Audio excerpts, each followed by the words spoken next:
QK news వార్తలకు స్వాగతం. ముందుగా వార్తల్లోని ముఖ్యాంశాలు.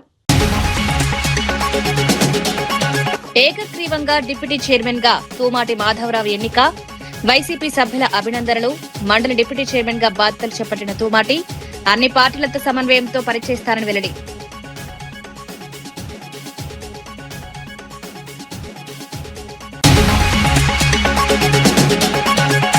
ఆయుష్ విద్యార్థుల స్టైఫెండ్ పెంచాల్సిందేనన్న రామచంద్రరావు. స్టైఫెండ్ బకాయిలు వెంటనే చెల్లించాలని డిమాండ్. తెలంగాణలోని ఇవ్వాలని వెల్లడి. ఆయుష్ విద్యార్థుల సమస్యను లేవనెత్తుతాని వ్యాఖ్య.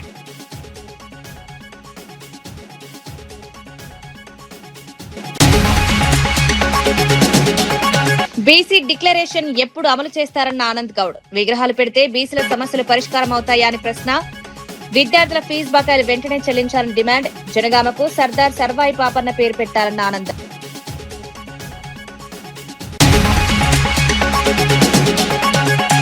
కాంగ్రెస్ వచ్చాక 50,000కు పైగా ఉద్యోగాలు భర్తీ చేస్తామన్న వివేక్. కోటపల్లిలో ఇంటిగ్రేటెడ్ స్కూల్ ఏర్పాటు చేస్తామని వెల్లడి. విద్య, వైద్యం, ఉపాధికే తొలి ప్రాధాన్యం. చెన్నూరులో 100 పడకల ఆసుపత్రి.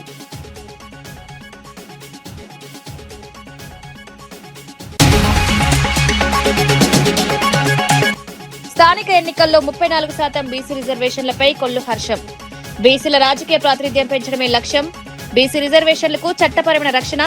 34% రిజర్వేషన్లని కూటమి ప్రభుత్వ కీలక నిర్ణయం. ఆంధ్రప్రదేశ్ శాసన మండలి డిప్యూటీ చైర్మన్ గా తూమాటి మాధవరావు ఏకగ్రీవంగా ఎన్నికయ్యారు. మండలి సమావేశంలో డిప్యూటీ చైర్మన్ ఎన్నిక ప్రక్రియ పూర్తయిన అనంతరం చైర్మన్ మోషన్ రాజు అధికారికంగా మాధవరావు ఎన్నికను ప్రకటించారు. డిప్యూటీ చైర్మన్ పదవికి తూమాటి మాధవరావు ఒక్కరే నామినేషన్ దాఖలు చేయడంతో ఏకగ్రీవ ఎన్నికకు మార్గం సుగమమైంది. ఎన్నికల అనంతరం మండలిలో ఆయనకు పలువురు సభ్యులు అభినందనలు తెలిపారు. వైసీపీకి చెందిన సభ్యులు కూడా మాధవరావును అభినందించి శుభాకాంక్షలు తెలియజేశారు. మండలి వ్యవహారాలను సమర్థవంతంగా నిర్వహించడంలో డిప్యూటీ చైర్మన్ గా తన బాధ్యతను సమర్థవంతంగా నిర్వహిస్తారని మాధవరావు తెలిపారు. సభ్యుల హక్కులు, ప్రజా సమస్యలపై చర్చలకు ప్రాధాన్యమిస్తారని పేర్కొన్నారు. మండలి కార్యకలాపాలు సజావుగా కొనసాగేందుకు అన్ని పార్టీల సభ్యులతో సమన్వయంతో పనిచేస్తానన్నారు.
హైదరాబాద్ ఎర్రగడ్డ ఆయుర్వేదిక్ ఆసుపత్రిలో స్టైపెండ్ పెంపు, బకాయిల విడుదల కోసం విద్యార్థులు చేస్తున్న దీక్షకు బీజేపీ రాష్ట్ర అధ్యక్షుడు ఎన్ రామచంద్రరావు మద్దతు తెలిపారు.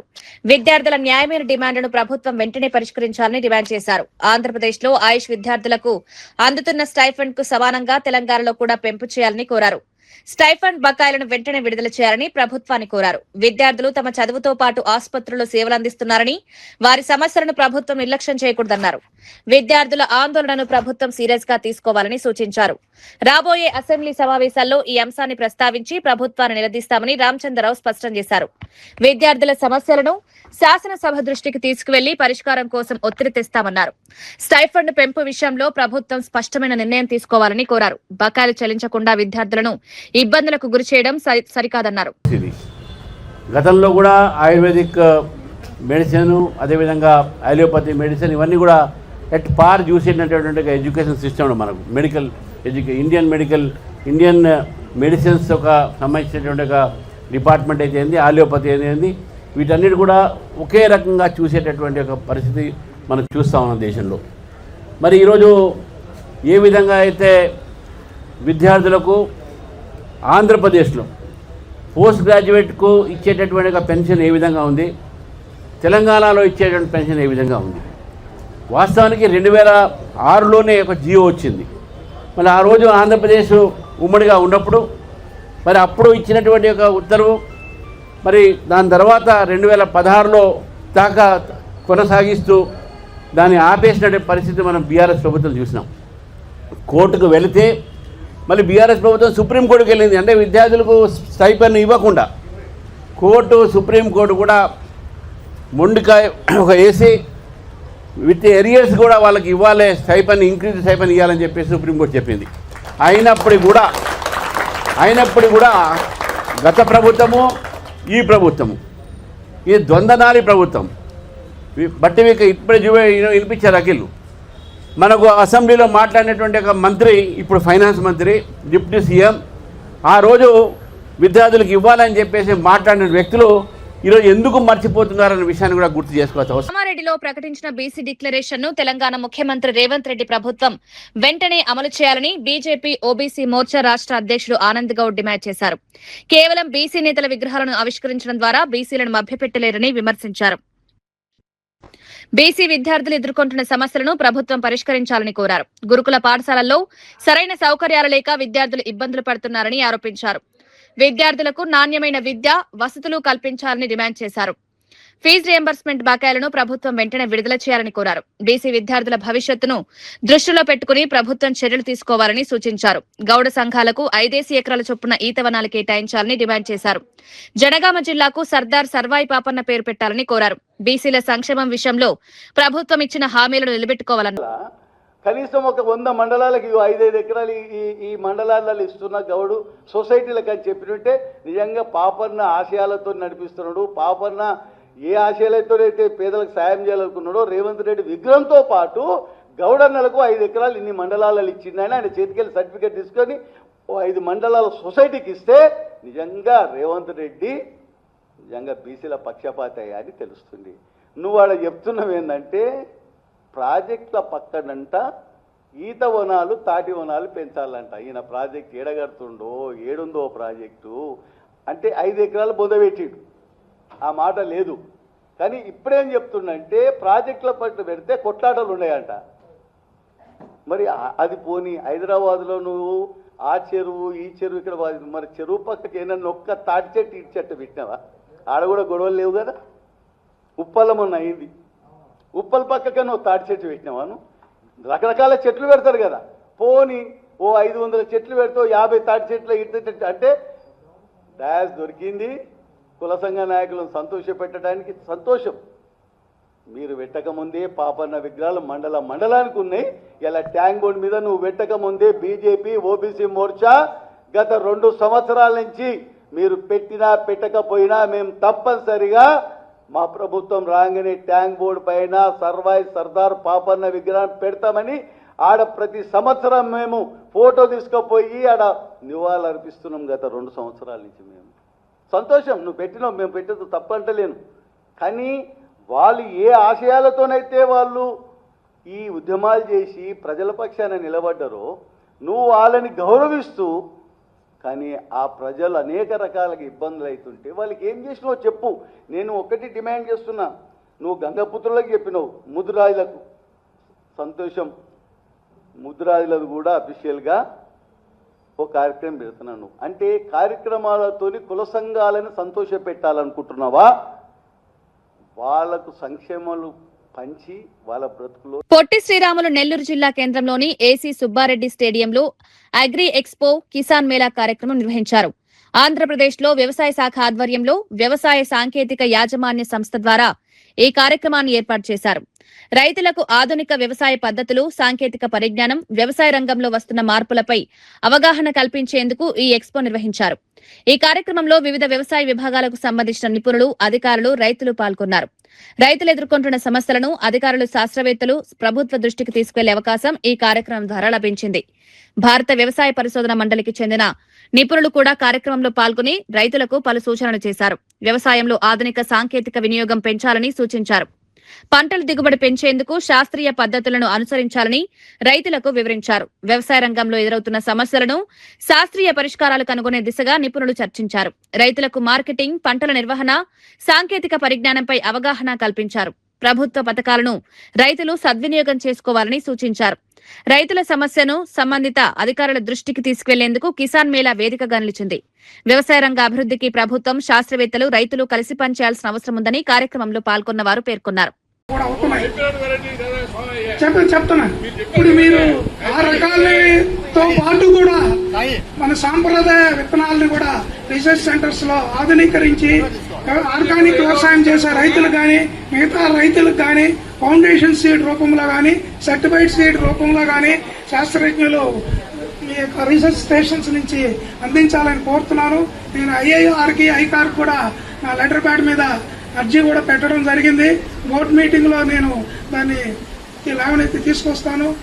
రాష్ట్ర కేంద్ర ప్రభుత్వాల ద్వారా ఏ సహకారం కావాలో నా ద్వారా శాస్త్రజ్ఞులు కానీ రీసెర్చ్ సెంటర్స్ కానీ నా సహకారం అందిస్తానని, మీ యొక్క సలహాలు ఏమైనా ఉన్నా కూడా నాకు ఆ లెటర్ రూపంలో ఇస్తే నేను పైన జాతీయ రైస్ సెంటర్ మనకి హైదరాబాద్లోనే ఉండేది కాబట్టి నేను ఒక సంధానకర్తగా రైతులకు కానీ అట్లాగే శాస్త్రజ్ఞులకు కానీ ప్రభుత్వానికి సంధానకర్తగా చేస్తాను. ఇది చాలా బర్నింగ్ ప్రాబ్లం. ఈరోజు ఆర్గానిక్ రైతులు ఆ ఫౌండేషన్ సీడ్ సర్టిఫైడ్ సీడ్ తెచ్చుకోవడానికి ఎక్కడో ఉత్తరప్రదేశ్లోనో బీహార్లోనో గుజరాత్లో ఉన్నటువంటి ఆ రైతుల దగ్గరికి వెళ్లి.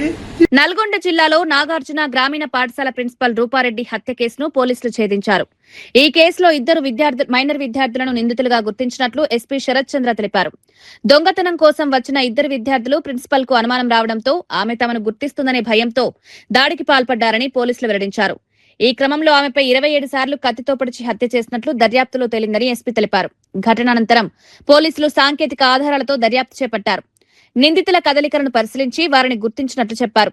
నిందితుల నుంచి సుమారు 1.54 లక్షల నగదు, మొబైల్ ఫోన్లు స్వాధీనం చేసుకున్నట్లు వెల్లడించారు. కేసులో మరిన్ని వివరాలను దర్యాప్తు ద్వారా సేకరిస్తున్నామని పోలీసులు తెలిపారు. ఘటనకు సంబంధించిన ఆధారాలను సేకరించి నిందితుల పాత్రను నిర్ధారించినట్లు చెప్పారు.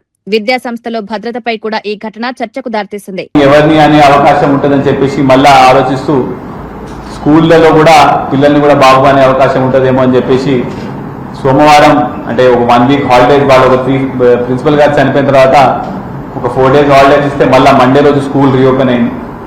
స్కూల్ రీఓపెన్ అయిన తర్వాత ఎవరైనా పిల్లలు స్కూల్కి రాకుండా ఏమైనా బయట గాలి తిరుగులు ఏమైనా తిరుగుతుర్రా అని చెప్పేసి చెక్ చేస్తే స్కూల్ మొత్తంలో లాస్ట్ 2 రోజుల్లో మనకి ఒక 13 మంది వరకు అబ్సెంట్ ఉన్నారు. అందులో ఈ సీసీటీవీ కెమెరాస్లో వచ్చిన మన ఫోటోకి ఈ అబ్సెంట్ ఉన్న పిల్లలకి ఏదైనా లింక్ ఏమైనా ఉందా అని చెక్ చేసుకుంటే ఒక 5 10th క్లాస్ పిల్లల మీద మనకి డౌట్ వస్తుంది.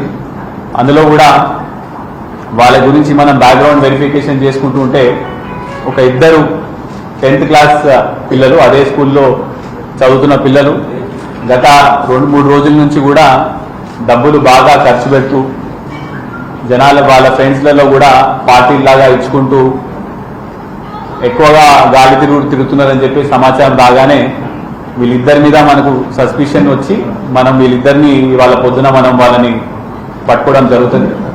అయితే ఇందులో మనం పట్టుకున్నప్పుడు ఒక పర్సన్ అంటే వీళ్ళందరూ మైనర్స్ కాబట్టి వాళ్ళ పేర్లు మేము చెప్పలేము.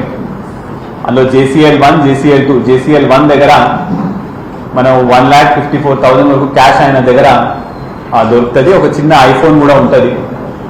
ఈ క్యాష్ ఎక్కడి నుంచి వచ్చిందని అడిగే క్రమంలో కూడా నాకు నా తల్లిదండ్రులు ఇచ్చినారని చెప్తారు. కాకపోతే ఆ క్యాష్ మీద రక్తపు మరకలు ఉంటాయి. ఆ రక్తం కూడా మనము చూస్తే హ్యూమన్ బ్లడ్, ఎమ్మటే ల్యాబ్కి పంపిస్తే హ్యూమన్ బ్లడ్ అని చెప్పడం జరిగింది. అయితే దాని తర్వాత మళ్ళా ఇంట్రాగేషన్లో వాళ్ళిద్దరూ కక్ష పెట్టుకొని రూపారెడ్డిని ప్లాన్ చేసి మర్డర్ చేసినట్టు కన్ఫెస్ చేసినారు. అయితే దీనికి ముఖ్య కారణం ఏంటంటే నాగర్ కర్నూలు జిల్లాలోని పలు హాస్టళ్లలో ఫుడ్ కమిషన్ అధికారులు ఆకస్మిక తనిఖీలు నిర్వహించారు. పేద విద్యార్థులకు నాణ్యమైన పోషకాలతో కూడిన ఆహారం అందుతుందా లేదా అనే అంశాన్ని అధికారులు పరిశీలించారు. హాస్టళ్లలో వంటగదులు, ఆహార పదార్థాల నిల్వ, వంట విధానం, భోజన నాణ్యత వంటి అంశాలను తనిఖీ చేశారు. విద్యార్థుల ఆరోగ్యానికి ఎలాంటి ఇబ్బందులు కలగకుండా ఆహార నాణ్యతపై ప్రత్యేక శ్రద్ధ వహించాలని అధికారులను ఆదేశించారు. హాస్టల్ నిర్వాహకులు విధుల పట్ల నిర్లక్ష్యం వహిస్తే కఠిన చర్యలు తప్పవని హెచ్చరించారు. విద్యార్థులకు అందించే భోజనంలో నాణ్యతా ప్రమాణాలు తప్పనిసరిగా పాటించాలని సూచించారు. ఆహార పదార్థాలను పరిశుభ్రమైన వాతావరణంలో నిల్వ చేయాలని చెప్పారు. విద్యార్థుల ఆరోగ్య పరిస్థితిని ఎప్పటికప్పుడు పర్యవేక్షించాలని అధికారులకు సూచించారు. హాస్టళ్లలో పారిశుద్ధ్యం, తాగునీరు, వంటగది పరిశుభ్రతపై కూడా దృష్టి పెట్టాలని ఆదేశించారు. పేద విద్యార్థులకు ప్రభుత్వం అందిస్తున్న వసతుల్లో ఎలాంటి లోపాలు లేకుండా చూడాలని పేర్కొన్నారు. విద్యార్థుల నుంచి కూడా ఆహారం, వస్తువులపై వివరాలు తెలుసుకునే ప్రయత్నం చేశారు. హాస్టళ్లలో నాణ్యమైన భోజనం అందించడంలో అధికారుల నిరంతరం పర్యవేక్షణ కొనసాగించాలని సూచించారు. ఇప్పటికి మాత్రం నేను మిమ్మల్ని అందరినీ మెచ్చుకోకుండా ఉండలేదు. 50% చేంజెస్ వచ్చినాయి. చాలా బాగా అప్పటికి ఇప్పటికి చాలా సక్సెస్ అయింది. ఇంకా 100% ఆహార భద్రతా వ్యవస్థని ఇక్కడ మనం అమలు చేయాల్సిన అవసరం ఉంది. ఎందుకంటే ఉక్కు పిడికిళ్ళు, ఇనుప కండరాలు, దృఢ సంకల్పం గల యువతే ఈ దేశానికి అవసరం అన్నారు స్వామి వివేకానంద. మరి అలాంటి యువతని మనం దేశానికి అందించినప్పుడే మనం అన్ని దేశాలతో పోటీపడి అభివృద్ధిలో ముందుకు పోతాం. ముందుకు పోవాలంటే మనం యువతను ప్రోత్సహించాల్సిందే. వాళ్ళ యువత పర్ఫెక్ట్ గా ఉండాలంటే వాళ్ళ ఆరోగ్య స్థితిగతులు మీద వాళ్ళదంతా ఆధారపడి ఉంటుంది కనుక పోషక విలువలతో కూడిన ఆహారాన్ని మనం అందించాల్సిందే. దానికి మనందరం పాటుపడాల్సిందే, మన వంతు పాత్ర ప్రోత్సహించాల్సిందే. అయితే ఇందులో ఇంకొకటి ఏంటి అంటే నేను అభినందించకుండా ఉండలేకపోతున్నాను.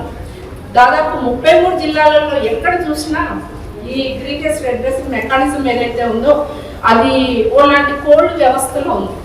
నిజంగా చెప్పాలంటే దాన్ని కదిలించిన వాళ్ళు ఎవరు లేరు. ఎక్కడైతే ఏ జిల్లాకి వెళ్ళినా నేను ఏమైనా మీకు కంప్లైంట్స్ వస్తున్నాయేమన్నా, ఏం లేవు మేడం, ఏం రాలేదు మేడం.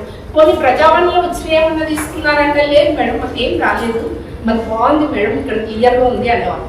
కానీ నాగర్ కర్నూలు జిల్లాలో ఈరోజు DGRO గారిని తప్పకుండా అభినందించాల్సింది. 67 కేసులు వచ్చినాయని చెప్పారు. ఎక్కడ ఏమొచ్చినాయి, ఏ ఊర్లో ఎన్ని ఉన్నాయి, ఎన్ని డిస్పోజల్ చేశారు అనేసి ఒక రిటర్న్ లో మాకు పెట్టిన ఏకైక వ్యక్తి DGRO గారు ఎవరైనా ఉన్నారంటే 33 డిస్ట్రిక్ట్స్ లో ఈ DGR. అందుకే మీరందరూ అభినందించాల్సిందే, తప్పకపోతారు. తెలంగాణలో 22A నిషేధిత జాబితాలో భూముల చేర్పుపై మాజీ మంత్రి ఎమ్మెల్యే సబితా ఇంద్రారెడ్డి తీవ్ర ఆరోపణలు చేశారు. ముఖ్యమంత్రి రేవంత్ రెడ్డికి అన్నీ తెలిసే భూములను 22A జాబితాలో చేర్చారని ఆరోపించారు. కాలనీల్లో అక్కడక్కడా మిగిలిపోయిన ఎకరం, 2 ఎకరాలు, 5 ఎకరాల భూములను కబ్జా చేయడమే లక్ష్యంగా ఈ చర్యలు జరుగుతున్నాయని విమర్శించారు. అసైన్డ్ భూముల యజమానులను భయపెట్టి అగ్రిమెంట్లు చేసుకుంటున్నారని ఆరోపించారు. వక్ఫ్ బోర్డు, దేవాలయ భూములపై కూడా అక్రమాలకు పాల్పడుతున్నారని అన్నారు. ఇంత పెద్ద స్థాయిలో రెవెన్యూ శాఖ నిర్ణయాలు తీసుకుంటున్నప్పుడు ముఖ్యమంత్రి, సంబంధిత మంత్రి తెలియకుండా జరిగే అవకాశం లేదని ప్రశ్నించారు. ఇప్పుడు మొత్తం వ్యవహారాన్ని అధికారులపైకి నెట్టే ప్రయత్నం జరుగుతోందని ఆరోపించారు. భూముల యజమానులు రిజిస్ట్రేషన్ల కోసం కార్యాలయాల చుట్టూ తిరుగుతున్నారని తెలిపారు. నిషేధిత జాబితాలో భూములు చేర్చే ముందు పూర్తిస్థాయి పరిశీలన చేయాలని డిమాండ్ చేశారు. నిజమైన భూ యజమానులకు న్యాయం చేయాలని కోరారు. చేస్తున్నది వాస్తవంగా అర్థమైంది. అంటే చాలా చాలా కలెక్టర్ ఆఫీస్ పోతే మొత్తం వీళ్ళే ఉంటారు, మీరు అన్నట్టు వీళ్ళే ఉంటారు. ఇది ఒకటైతే మా దగ్గర ఇంకొకటి కూడా నడుస్తుందండి దందా. అసైన్ ల్యాండ్స్ భయపెట్టించో ఏదో చేసి ఇంకా మీకు ఏది రాదు మీరు ఇచ్చేసేయండి అని చెప్పేసి అసైన్ ల్యాండ్స్ అన్ని అగ్రిమెంట్లు చేసేసుకున్నారు. మహేశ్వరం కందుకూరులో చూస్తే ఒక్కసారి కళ్ళు వెనక్కి తిరిగి చూస్తే ఎక్కడ కూడా ల్యాండ్ లేకుండా మొత్తం అగ్రిమెంట్ల మీద వెళ్ళిపోయింది. ల్యాండ్ అంతా కూడా పోయింది. మరి ఎట్లా చేసుకుంటారో తెలీదు. అసైన్ ల్యాండ్స్ అనేది తీసేసుకుంటున్నారు. వక్ఫ్ బోర్డ్ ల్యాండ్స్ అసలు అవి లేవు, ఆ వక్ఫ్ బోర్డ్ ల్యాండ్స్ తీసేసుకుంటారు. దేవాదాయ భూములు అసలు ఎట్లా అంటే ఒక డేగల్లాగా పడిపోతూ ఉన్నారు. భూములు ఎక్కడుంటే అక్కడ అవి సరిపోవని ఇప్పుడు కాలనీలో హైదరాబాద్ సిటీలో ఒక నాట్ ఓన్లీ నా ఒక్క కాన్స్టిట్యున్సే కాదు, ఇబ్రాహీంపట్నం కానివ్వండి, ఎల్బీ నగర్ కానివ్వండి, పట్టంచెరు ఏరియాలో కానివ్వండి, ఈ సరౌండింగ్స్లో అంతా కూడా మొత్తం కూడా ఈ కాలనీస్లో వాళ్ళందరూ కూడా 22A పెట్టడంతో ఒక భయాందోళనతో నిద్రలేని రాత్రులు గడుపుతున్నారు. మీరు 100% ముఖ్యమంత్రి గారు చెప్పినట్టు ఏదో నామకే వస్తే 2 రోజులలో చేస్తాం తెలీదా వీళ్ళకు? పెట్టినప్పుడు ప్రభుత్వంలో ఒక పెద్ద నిర్ణయం తీసుకుంటున్నప్పుడు ముఖ్యమంత్రి గారికి బాధ్యత ఉండదా? ఏదో రెవెన్యూ మినిస్టర్ మీద దోసేసి, రెవెన్యూ మినిస్టర్ అధికారుల మీద దోసేస్తే ఇదేం పాలన, ఇదేం ప్రభుత్వము? ఎవరికి ఎవరు జవాబుదారీగా ఉన్నారు? ఎవరిని సఫర్ చేస్తున్నారు మీరు? అల్టిమేట్గా ప్రజలను ఇబ్బంది పెడతా ఉన్నారు. ఒక రెవెన్యూ డిపార్ట్మెంట్లో కొన్ని పెద్ద నిర్ణయం తీసుకున్నారు, ముఖ్యమంత్రి గారికి పాత్ర ఉండదా? 100% ఉంటుంది. ముఖ్యమంత్రి గారి నోటీసులో లేకుండా ఇది పెట్టనే లేదు, మంత్రి గారి నోటీసులో లేకుండా అధికారులు ఇది పెట్టరు. ఖచ్చితంగా ప్రభుత్వం నుండి డైరెక్షన్ ఉంటుంది కాబట్టి ఇది చేసి ఉన్నారు. కానీ ఎవరిని ఇబ్బంది పెడుతున్నారనేది ఇప్పటికైనా ఆలోచించుకోవాలి. అదేదో తప్పు జరిగిపోయింది క్షమించండి అంటే అంత ఈజీగా అయ్యేది కాదు. ఎంతమంది బాధపడి ఉంటారు? ఎన్ని నిద్రలేని రాత్రులు 3-4 నెలల నుండి నడుస్తుంది ఇది. ఈ 1 వీక్ నుండి కాదు, 3-4 నెలల నుండి ఎవరెంతలో వాళ్ళు సఫర్ అయిపోయి ఎక్కడంటే అక్కడ పోయి ఎవరికి దండం పెట్టాలో ఏం చేయాలో అర్థం కాని పరిస్థితులలో తిరుగుతున్న సందర్భం చూస్తున్నాం. అందరూ కూడా మేమేం చేస్తామంటే పాపం మేడం దగ్గరికి పోతే ఏమవుతుంది, 22A కదా, అధికారుల దగ్గర పోదాం, ఏం చేద్దామో, దండం పెడదాం, పోదాం. కొంతమంది మధ్యలో బ్రోకర్లు కొంతమంది తిరుగుతున్నారు. ఇదంతా వాస్తవం జరుగుతూ ఉంది. ఇప్పుడు ఏమి తెలియనట్టు 2 రోజులలో క్లియర్ చేయాలని ముఖ్యమంత్రి గారు చెప్పి వెళ్ళిపోయినారు. ఫ్లైట్ ఎక్కి వెళ్ళిపోయింది. మళ్ళీ 20 రోజుల దాకా రాడైనా. కానీ ఇక్కడ బాధపడేది ఎవరు? ఖచ్చితంగా సామాన్యులు బాధపడుతున్నారు. మా కాలనీలలో అయితే 200 గజాలు, 300 గజాలు, 150 గజాలలో ఇండ్లు కట్టుకొని ఉన్న వాళ్ళే ఉన్నారు. కానీ మీకు కూడా నా రిక్వెస్ట్ ఏంటంటే ఎక్కడ కూడా భయపడకండి. ఖచ్చితంగా మీ తరఫున ఫైట్ చేయడానికి కేసీఆర్ గారి నాయకత్వంలో పెద్దలు హరీష్ రావు గారు ఇప్పుడు ఏదైతే చెప్తున్నారో మీకు భరోసా ఇచ్చే ప్రయత్నం. కానీ దాని వెనకాల ఏం జరుగుతుందని కనీసం మతలబ్ తీయండి. మీరు అనుకుంటే ఖచ్చితంగా తీస్తారు. ఎందుకు పెట్టారు ఇన్ని రోజులు? యాదాద్రి భువనగిరి జిల్లాలో పెండింగ్ లో ఉన్న సాగునీటి ప్రాజెక్టులకు నిధులు విడుదల చేయాలని డిమాండ్ చేస్తూ పాదయాత్ర చేపట్టనున్నట్లు సిపిఎం రాష్ట్ర కమిటీ సభ్యుడు కొండమడుగు నరసింహ తెలిపారు. జిల్లా ఏర్పడి దశాబ్దం పూర్తవుతున్నా ఒక్క సాగునీటి ప్రాజెక్టు కూడా పూర్తి స్థాయిలో పురోగతి సాధించలేదని విమర్శించారు. బస్వాపురం, గంధమల్ల, చర్లగూడెం వంటి బహుళార్థ సాధక ప్రాజెక్టులు నిధుల కొరతతో ఏళ్లుగా పెండింగ్ లో ఉన్నాయని తెలిపారు. ఈ ప్రాజెక్టులకు వెంటనే నిధులు విడుదల చేసి పనులు పూర్తి చేయాలని డిమాండ్ చేశారు. బునాదిగాని కాల్వ, ధర్మారెడ్డిపల్లి, పిల్లాయిపల్లి కాలువల పనులకు కూడా నిధులు కేటాయించాలని కోరారు. ప్రాజెక్టుల కోసం భూములు కోల్పోయిన నిర్వాసితులకు నష్టపరిహారం చెల్లించాలని డిమాండ్ చేశారు. ఈ నెల 29, 30, 31 తేదీల్లో భువనగిరి నుంచి హైదరాబాద్ లోని ఇందిరా పార్క్, ధర్నా చౌక్ వరకు పాదయాత్ర నిర్వహిస్తామన్నారు. 31వ తేదీన ఇందిరా పార్క్ వద్ద భారీ మహాధర్నా నిర్వహించనున్నట్లు తెలిపారు. అందుకనే ప్రజలు, రైతులు, వ్యవసాయ కూలీలు, వృత్తిదారులు పెద్ద ఎత్తున పాల్గొని ఈ కార్యక్రమాన్ని జయప్రదం చేయాలని కోరుతా ఉన్నాం. గత పాలకులు కానీ ఈ పాలకులు కానీ ప్రజల్ని మోసం చేస్తూ ఉన్నారు, హామీలు ఇస్తున్నారు, కానీ అమలు చేసే పరిస్థితులు లేదు. కేసీఆర్ ప్రభుత్వం గతంలో కొన్ని ప్రాజెక్టులు యాదాద్రి జిల్లాలో ప్రారంభించిండు. ఇందులో ప్రధానమైనది బస్వాపురం రిజర్వాయర్కి సంబంధించి, అదేవిధంగా మునుగోడు ప్రాంతానికి కీలకమైన ప్రాజెక్టు కూడా ప్రభుత్వం ఆ రోజు తీసుకున్న శివన్నగూడెం సంబంధించిన ప్రాజెక్టు, అదేవిధంగా ఈ మధ్య కాలంలో గంధమల్ల ప్రాజెక్టు, ఈ 3 ప్రధాన ప్రాజెక్టులు యాదాద్రి జిల్లాకు రైతాంగానికి సాగునీరుకు ఉపయోగపడే ప్రాజెక్టులు ఉన్నాయి. అదేవిధంగా చిన్ననీటి కాలువలు, పోచంపల్లిలో ప్రధానమైన కాలువ పిలాయిపల్లి కాలువ, ఈ కాలువ కూడా పూర్తి స్థాయిలో పూర్తి కాలేదు. ఇంకా నష్టపరిహారం రైతులకు రావాల్సి ఉంది, వెడల్పు చేయవలసి ఉంది, నీళ్లు అందించవలసి ఉన్నది. ఈ నీళ్లు సరిగ్గా అందించే పరిస్థితిలో కూడా ప్రభుత్వం లేని పరిస్థితి ఉంది. ఈ ప్రాంతం దోతిగూడెం కానీ, జుబ్లెక్పల్లి కానీ, అంతమ్మగూడెం కానీ మొత్తం ఈ ప్రాంతంలో సుక్క నీరు లేని పరిస్థితి ఉంది. అందుకని మూసీ జలాలు కూడా ఈ ప్రాంతానికి తీసుకురావడానికి ప్రయత్నం చేయాలి. పోచంపల్లి, మూసీ విష కాలుష్యం నుంచి కడప జిల్లా బ్రహ్మంగారి మఠం మండలం కమ్మవారిపల్లిలో భూ వివాదం రాజకీయ రంగు పులుముకుంది. తమ పూర్వీకుల భూమిని రాజకీయ కక్షలతో ఆక్రమించుకునేందుకు ప్రయత్నాలు జరుగుతున్నాయని ముద్దు కృష్ణమనాయుడు ఆరోపించారు. దిరసవంచ రెవెన్యూ పరిధిలోని సర్వే నెంబర్లు 818, 819లో ఉన్న భూములపై వివాదం కొనసాగుతోందన్నారు. గత 4 తరాలుగా తమ కుటుంబానికి చెందిన 14 మంది భౌతిక కాయాలను ఖననం చేసిన స్థలాన్ని కూడా ఆక్రమించేందుకు ప్రయత్నిస్తున్నారని ఆరోపించారు. ప్రత్యర్థులు తమపై ఆరోపణలు చేస్తున్నారని, అయితే వారి వద్ద ఉన్న పత్రాలపై కూడా అనుమానాలున్నాయన్నారు. కొమ్మినేని మాధవ నకిలీ డీకేటీ పత్రాలు సృష్టించారని ఆరోపించారు. మాదాల సుబ్బయ్య ఆర్ఎస్ఆర్ పత్రాలను ట్యాంపర్ చేసి భూమి విస్తీర్ణాన్ని మార్చారని పేర్కొన్నారు. ఈ ఆరోపణలకు సంబంధించిన ఆధారాలు తమ వద్ద ఉన్నాయన్నారు. తమపై ఏదైనా తప్పు ఉన్నట్లు నిరూపిస్తే ఎలాంటి విచారణకైనా సిద్ధంగా ఉన్నామని ముద్దు కృష్ణమనాయుడు స్పష్టం చేశారు. నిరాధార ఆరోపణలు చేస్తే బాధ్యులపై చట్టపరమైన చర్యలు తీసుకుంటామని హెచ్చరించారు. భూ వివాదాన్ని రాజకీయ కక్షలతో కాకుండా చట్టపరమైన ఆధారాలతో పరిష్కరించాలని కోరారు. కోర్టు క్వాస్ వేసుకొని నా మీద పెట్టిన అక్రమ కేసు అని చెప్పి నేను స్టే తెచ్చుకోవడం జరిగింది. తర్వాత 2019 వరకు ఎవరి భూముల్లో వాళ్ళు ఉన్నారో, ఎవరి దాంట్లో వాళ్ళు ఉన్నారో బాగానే ఉంది. అప్పటి వరకు మా పెద్దోళ్ళు ఉన్న మా అన్నగారి సమాధులు కూడా ఉన్నాయి. అక్కడ సమాధులను మన హిందూ సాంప్రదాయంలో ఎంత దేవాలయాల కంటే గొప్పగా భావించే చనిపోయిన వాటిని కూడా వదలలేదు ఈ దుర్మార్గులు.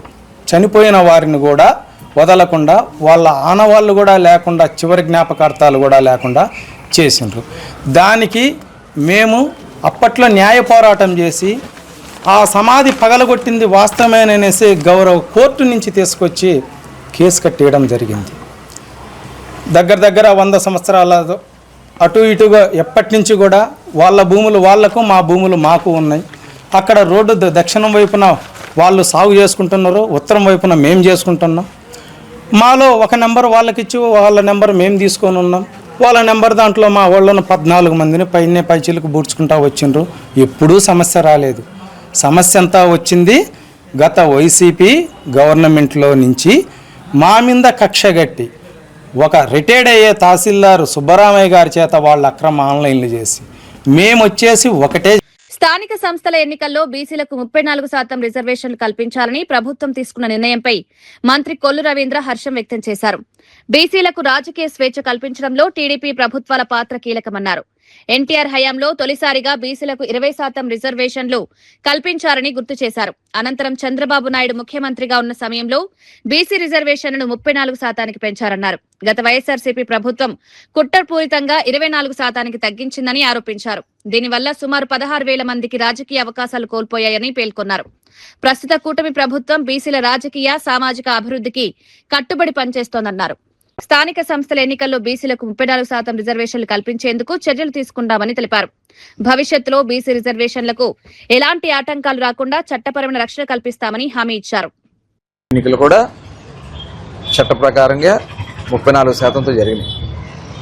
కానీ దుర్మార్గమైనటువంటి ఆలోచన కలిగినటువంటి జగన్మోహన్ రెడ్డి ఒక తప్పుడు జీవో తీసుకొచ్చి ఆ జీవో ద్వారా 34% నుంచి 24% తీసుకొచ్చారు. దానివల్ల అనేక మంది దాదాపు 16,800 మంది స్థానిక సంస్థలో పోటీ చేసిన అర్హత కోల్పోయారు. మరి అటువంటి ఒక దుర్మార్గమైనటువంటి ఆలోచన చేశాం. మరి గౌరవ ముఖ్యమంత్రి గారు అపోజిషన్ మేము అందరం కూడా పోరాడాం. మా అందరి మీద కూడా కేసులు పెట్టాం. పోరాడాం. ఇవాళ ఆ 34% ఇస్తాను మేము ఆ రోజు హామీ ఇచ్చాం. దాని ప్రకారం క్యాబినెట్లో డెసిషన్ తీసుకున్నాం. నిన్న అసెంబ్లీలో కూడా ఏకగ్రీవంగా తీర్మానం చేశాం. ఇది మరొక బలహీన వర్గాలకు ఒక పండగ దినం అని కూడా ఈ సందర్భంగా తెలియజేస్తూ ఇది భవిష్యత్ తరాలకి రాబోయే కాలంలో మరింత చైతన్యం తీసుకురావడానికి, ఎందుకంటే సుప్రీంకోర్టులో కేసులు వేయిస్తారు, తప్పుడు పనులు చేయిస్తారు, అవన్నీ చేసినా కూడా చట్ట ప్రకారం ఎదుర్కొంటానికి ఇవాళ ప్రభుత్వం సిద్ధంగా ఉంది. సైబర్ నేరస్తులు చేసిన ₹1 కోటి మోసాన్ని సైబరాబాద్ పోలీసులు కేవలం 10 రోజుల్లో ఛేదించారు. బాధితుడి నుంచి మోసపూరితంగా బదిలీ అయిన మొత్తం ₹1 కోటి తిరిగిప్పించారు. ఓ చీరల వ్యాపారి పేరుతో నకిలీ వాట్సాప్ సందేశాన్ని అతని అకౌంటెంట్ కు పంపిన సైబర్ నేరస్తులు అత్యవసరంగా డబ్బు పంపించాలని నమ్మించారు. దీంతో అకౌంటెంట్ ₹1 కోటి మరో బ్యాంకు ఖాతాకు బదిలీ చేశారు. విషయం తెలుసుకున్న బాధితుడు పోలీసులను ఆశ్రయించడంతో సైబరాబాద్ సైబర్ క్రైమ్ పోలీసు దర్యాప్తు ప్రారంభించారు. సాంకేతిక ఆధారాలను పరిశీలించిన పోలీసులు ఉత్తరప్రదేశ్లోని లక్నోకు చెందిన దీపక్ కుమార్ ను అరెస్ట్ చేశారు. అతని నుంచి కీలక వివరాలు సేకరించారు. నేరస్తులు ఉపయోగించిన బ్యాంకు ఖాతాలు, డిజిటల్ లావాదేవీలను పోలీసులు పరిశీలించారు. వేగంగా దర్యాప్తు చేసి బాధితుడి మొత్తం డబ్బును తిరిగి ఇప్పించారు. వాట్సాప్ లో కనిపించే పేరు, ప్రొఫైల్ ఫోటో ఆధారంగా మాత్రమే వ్యక్తిని నమ్మి డబ్బులు బదిలీ చేయవద్దని సైబరాబాద్ సిపి రమేష్ సూచించారు. గుర్తు తెలియని వ్యక్తులు పంపే ఏపీకా ఫైళ్లను ఇన్స్టాల్ చేయొద్దని హెచ్చరించారు. అనుమానాస్పద లింకులు, సందేశాల విషయంలో అప్రమత్తంగా ఉండాలని సూచించారు. ఓటీపీలన్నీ వాళ్ళ ఫోన్లోకి వచ్చిన తర్వాత వాటిని ఆపరేట్ చేసి మనీని డైవర్ట్ చేయడం, అప్రమత్తంగా ఉన్నప్పుడు ఇమీడియట్గా సైబర్ క్రైమ్ పోలీసుల సూచన మేరకు సైబరాబాద్లో ఆ బ్యాంక్ అకౌంట్ని 24 గంటల్లోపే మన అధీనంలోకి తెచ్చుకోవడం జరిగింది. సైబరాబాద్ పోలీసులు డీసీపీ గారి ఆధ్వర్యంలో 100% రికవరీ చేయడం జరిగింది. ఇది మన భారతదేశంలోనే one of the very fewest cases. మాది ఒక సారీ కంపెనీ ఉంది. దాంట్లో నుంచి మా అకౌంటెంట్కు మా ఎండి గారు మెసేజ్ పంపించినట్టు ఒక మెసేజ్ వచ్చి అర్జెంటుగా ట్రాన్స్ఫర్ చేయమని చెప్పి అకౌంట్ నెంబర్ పంపించారు. మా అకౌంటెంట్ కొంచెం కన్ఫ్యూజ్ అయిపోయి ఆ డబ్బులు పంపించారు. మేము అది మాకు మెసేజ్ రాగానే తెలియగానే ఇమీడియట్ సైబర్ క్రైమ్ అప్రోచ్ అయ్యాము. కేసు పెట్టగానే మాకు సార్ వాళ్ళంతా సపోర్ట్ చేసి మా డబ్బు రికవరీ చేయించారు. ఏపీకే ఫైల్ ఏదో మా అకౌంటెంట్కి పంపించిండు. తెలియక తను అది క్లిక్ చేశాడు. క్లిక్ చేయగానే తన ఫోను వాళ్ళ కంట్రోల్లోకి వెళ్ళిపోయింది. సో మేము పంపినట్టు మెసేజెస్ వస్తున్నాయి ఆయనకి. యాక్చువల్లీ మాకేం సంబంధం, అంటే మాకు కనెక్షన్ లేదు, కానీ తనకి మాత్రం మేము పంపిస్తున్నట్టు వచ్చినాయి మెసేజెస్. రాష్ట్రంలో కాంగ్రెస్ ప్రభుత్వం అధికారంలోకి వచ్చిన తర్వాత ఇప్పటి వరకు 50,000కు పైగా ఉద్యోగాలు భర్తీ చేస్తామని మంత్రి వివేక్ తెలిపారు. మంచిర్యాల జిల్లా కోటపల్లి మోడల్ స్కూల్లో 50 లక్షల రూపాయల అభివృద్ధి పనులకు శంకుస్థాపన చేశారు. విద్యార్థులకు మెరుగైన విద్యా వసతులు కల్పించేందుకు ప్రభుత్వం చర్యలు తీసుకుంటోందన్నారు. కోటపల్లిలో ఇంటిగ్రేటెడ్ స్కూల్ ఏర్పాటు చేసే ప్రణాళిక ఉందని వెల్లడించారు. గ్రామీణ ప్రాంతాల్లోని విద్యార్థులకు నాణ్యమైన విద్య అందుబాటులోకి తీసుకురావడమే ప్రభుత్వ లక్ష్యమన్నారు. పాఠశాలల్లో మౌలిక వసతులను మెరుగుపరచడానికి అవసరమైన నిధులు కేటాయిస్తున్నామన్నారు. విద్యతో పాటు గ్రామీణ ప్రాంతాల్లో వైద్య సదుపాయాలను కూడా పెంచుతున్నామని తెలిపారు. చెన్నూరులో 100 పడకల ఆసుపత్రిని ఏర్పాటు చేశామని, త్వరలోనే దాన్ని ప్రారంభిస్తామని వెల్లడించారు. గ్రామీణ ప్రాంత ప్రజలు మెరుగైన వైద్యం కోసం దూర ప్రాంతాలకు వెళ్లాల్సిన అవసరం లేకుండా చర్యలు తీసుకుంటున్నామన్నారు.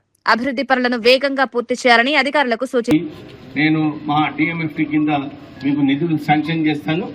అందరూ హాస్పిటల్ పోవాలంటే ఇంతకుముందు కరీంనగర్ మంచిర్యాల పోతుండే, కానీ ఇప్పుడు మనము 50 బెడెడ్ హాస్పిటల్ ఫుల్ అయింది. ఇక్కడ 100 బెడెడ్ హాస్పిటల్ ఇప్పుడే కలెక్టర్ గారు చెప్తున్నాను. మన గవర్నమెంట్ హాస్పిటల్లో మంచి ట్రీట్మెంట్, ఫ్రీ ట్రీట్మెంట్ మీకు వస్తుంది. సో మీరు ఇక్కడ మంచిగా ట్రీట్మెంట్ తీసుకోండి. చెన్నూరులో ఏమేం ఫెసిలిటీస్ కావాలో అన్ని కూడా మనమే గవర్నమెంట్ తరఫు నుంచి కల్పించి మనము చెన్నూరు నియోజకవర్గాన్ని అభివృద్ధి బాటలో తీసుకుపోతానని చెప్పి మీ అందరికీ మాటిస్తూ ముగిస్తున్నాను. ఏకగ్రీవంగా డిప్యూటీ చైర్మన్ గా తూమాటి మాధవరావు ఎన్నిక, వైసీపీ సభ్యుల అభినందనలు. మండలి డిప్యూటీ చైర్మన్ గా బాధ్యతలు చేపట్టిన తూమాటి అన్ని పార్టీలతో సమన్వయంతో పనిచేస్తారని వెల్లడి.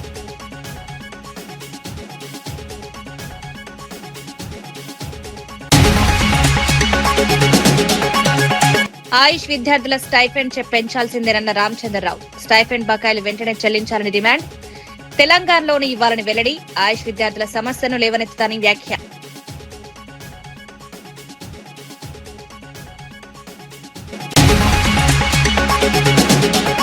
బీసీ డిక్లరేషన్ ఎప్పుడు అమలు చేస్తారన్న ఆనంద్ గౌడ్. విగ్రహాలు పెడితే బీసీల సమస్యలు పరిష్కారం అవుతాయా అని ప్రశ్న. విద్యార్థుల ఫీజు బకాయిలు వెంటనే చెల్లించాలని డిమాండ్. జనగామకు సర్దార్ సర్వాయి పాపన్న పేరు పెట్టారన్న ఆనంద్.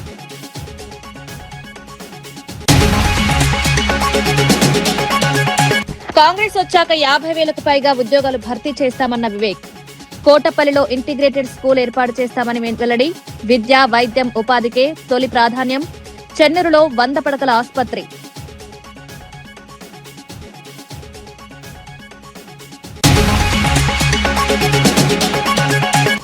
స్థానిక ఎన్నికల్లో 34% బీసీ రిజర్వేషన్లపై కొల్లు హర్షం. బీసీల రాజకీయ ప్రాతినిధ్యం పెంచడమే లక్ష్యం. బీసీ రిజర్వేషన్లకు చట్టపరమైన రక్షణ. 34% రిజర్వేషన్లని కూటమి ప్రభుత్వ కీలక నిర్ణయం. ఈనాటి వార్తా విశేషాలు. మరో బులెటిన్లో మళ్ళీ కలుద్దాం. నమస్కారం.